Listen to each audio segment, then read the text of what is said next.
Assalamualaikum warahmatullahi wabarakatuh. Halo, perkenalkan nama saya Indah Ayu Apsari.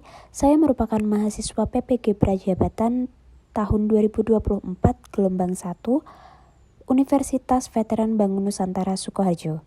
Pada kesempatan kali ini saya akan menjelaskan terkait kampanye praktik baik terkait penerapan scaffolding pada ZPD.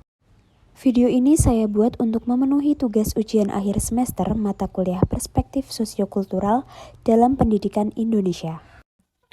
Pada praktik pengalaman atau PPL 1 yang dilaksanakan di SD Negeri Geneng Sari 3, Kecamatan Polokarto, saya berkesempatan menerapkan scaffolding pada Zone of Proximal Development atau yang biasa disingkat dengan ZPD pada pembelajaran Bahasa Indonesia kelas 2.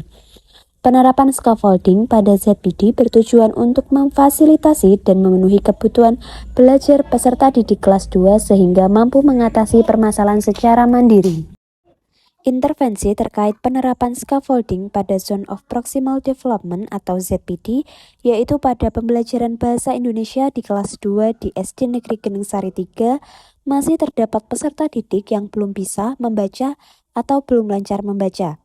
Peserta didik terbiasa melaksanakan pembelajaran yang disamaratakan tanpa melihat perbedaan latar belakang kemampuan maupun sosiokultural yang dimiliki oleh peserta didik. Peserta didik memiliki beragam kemampuan dan latar belakang budaya, sosial, ekonomi, dan politik yang berbeda di setiap individu. Dengan hal itu, guru berperan untuk memberikan fasilitas pembelajaran yang sesuai dengan latar belakang dan kemampuan peserta didik. Guru dapat mewujudkan ketercapaian tujuan pembelajaran sesuai dengan kebutuhan dan kemampuan peserta didik dengan merancang pembelajaran dengan metode dan teknik yang benar.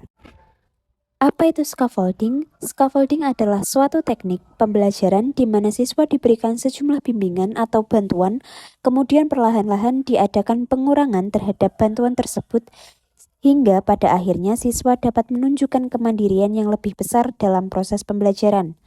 Metode pengajaran scaffolding mengacu pada teori Vygotsky, yaitu pembelajaran yang terjadi apabila siswa bekerja atau belajar menyelesaikan tugas-tugas yang belum dipelajari, namun tugas-tugas tersebut berada dalam Zone of Proximal Development atau ZPD. ZPD sendiri atau Zone of Proximal Development adalah jarak antara tingkat perkembangan sesungguhnya yang didefinisikan sebagai kemampuan pemecahan masalah secara mandiri dan tingkat perkembangan potensial yang didefinisikan sebagai kemampuan pemecahan masalah di bawah bimbingan orang dewasa atau melalui kerjasama dengan teman sejawat yang lebih mampu atau biasa disebut dengan tutor sebaya. Selanjutnya adalah penerapan scaffolding dalam pembelajaran pada mata pelajaran Bahasa Indonesia kelas 2. Adapun aktivitas dalam penerapan scaffolding mengikuti langkah-langkah sebagai berikut. Adapun langkah yang pertama yaitu pengenalan materi. Memulai pembelajaran dengan pengenalan materi dengan cara yang menarik dan menyenangkan bagi siswa, dan memastikan siswa memiliki pemahaman dasar terkait materi-materi yang akan dipelajari. Langkah yang kedua yaitu mengelompokkan peserta didik berdasarkan perkembangannya. Pada pengelompokan ini dibuat secara heterogen. Tujuannya adalah agar setiap kelompok memiliki kombinasi siswa dengan berbagai tingkat kemampuan yang berbeda, sehingga siswa dapat saling menguatkan dan belajar satu sama lain. Melalui pengelompokan menurut ZPD, siswa dapat merasakan lingkungan yang inklusif di mana mereka tidak hanya belajar dari guru tetapi juga dari interaksi atau kerjasama antar teman sejawat.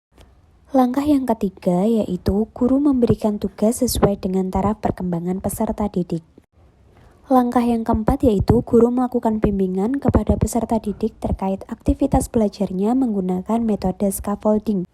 Scaffolding ini diberikan ketika siswa melakukan diskusi, di mana guru berkeliling ke setiap siswa atau setiap kelompok untuk memastikan dan mengkonfirmasi dari apa yang mereka kerjakan dari LKPD, dan memastikan apakah peserta didik bekerja di dalam kelompoknya, serta juga memberikan bimbingan atau bantuan sesuai tingkat kognitif peserta didik.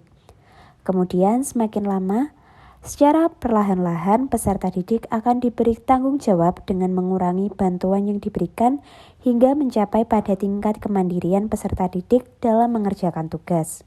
Selanjutnya yang kelima adalah melakukan evaluasi terhadap kegiatan pembelajaran yang telah dilakukan.